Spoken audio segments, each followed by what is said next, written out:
আজকে সকাল সকাল উঠে পড়লাম, উঠে পড়ে সেজে গুজে নিলাম। কোথায় যাচ্ছি বলো তো?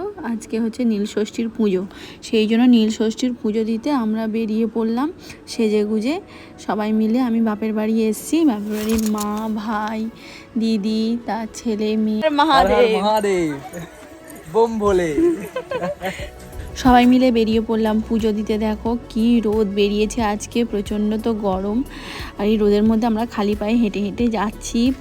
রাস্তা তো ভালো না, রাস্তার মধ্যে শুধু পায়ে কাঁকড় ফুটছে। আর এই মন্দিরে চলে এলাম, মন্দিরে চলে এসে আমাদের এখানে মন্দিরটা ভালোই বড়। দেখো কত পুণ্যার্থীরা যারা পুজো দেবে তারা সব বসে আছে। এখানে বাঘ রাখার জায়গা করেছে, কারণ কালকে সব বাঘ নিয়ে আসবে এখানে। আমরা বসে পড়লাম একটু, আমাদের টোকেন কাটা হয়ে গেছে, তারপরেই এই চলে এলাম মন্দিরে। লাইন দিতে যা রোদ, ওই জন্য একটু ঘোমটা দিয়ে দিয়েছি। যা রোদের মধ্যে আমরা দাঁড়িয়েছি বাবা, এক ঘন্টা ধরে দাঁড়িয়েছিলাম। তারপর মন্দিরে ঢুকতে পেরেছি। মন্দিরের মধ্যে পাখা আছে, ওখানে কষ্টটা কমই হয়েছে। দেখো সব লাইনে দাঁড়িয়ে আছে। আচ্ছা, তোমাদের কি কুমির পুজো হয়? আজকের দিনে আমাদের কুমির পুজো হয়। দেখো এখানে কুমির বানানো হয়েছে, কুমির বানিয়েছে, দেখো কত সুন্দর। এখানে সবাই মিলে পুজো দিচ্ছে। এখানেও মোমবাতি ধূপ জ্বালানো হচ্ছে, এটা মনসা গাছ, ধূপ জ্বালছে। এখানে আমাদের পাশে আবার মন্দির আছে একটা ছোট্ট।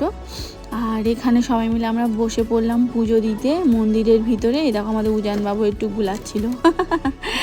আর এই যে আমার মেয়ে, দেখো ঘন্টা বাজাচ্ছে, আমার ভাই দাঁড়িয়ে আছে। আর আমরা বসে আবার পুজো শুরু হয়ে গেছে। পুজো হয়ে যাওয়ার পর আমাদের এই জল ঢালার পর্ব চলছে, সব লাইনে দাঁড়িয়ে আছে। দেখো কত ফল প্রসাদ পড়েছে, আমার ভাই জল ঢালছে। তারপর সব লাইনে আমরা সব দাঁড়িয়ে আছি। দেখো ঠাকুরটা কত সুন্দর লাগছে দেখতে, খুব সুন্দর লাগছে ঠাকুরটা দেখতে। আমরা লাইনে এখন দাঁড়িয়ে আছি। আজকে নীলের বাতি, আমরা সকাল সকাল পুজো দিতে চলে এলাম। কে কে নীলের বাতি পুজো করো আমাকে একটু জানিও। সারাদিন উপোস থেকে তারপরে ঠাকুরের ফুল নিয়ে, আর আমরা মনে করলাম যে গলা শুকিয়ে গেছে, একটুখানি আইসক্রিম না খেলেই নয়।